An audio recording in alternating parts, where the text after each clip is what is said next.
ทุกคนเราต้องหาเนี้ยปกหน้าก่อนตอนนี้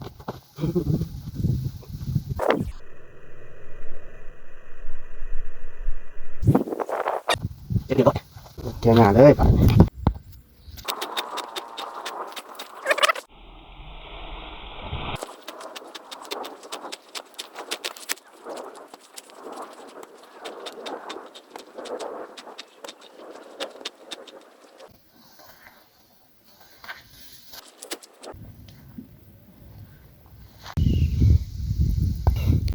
ไล่ไปแล้วสอบหนึ่งเนาะ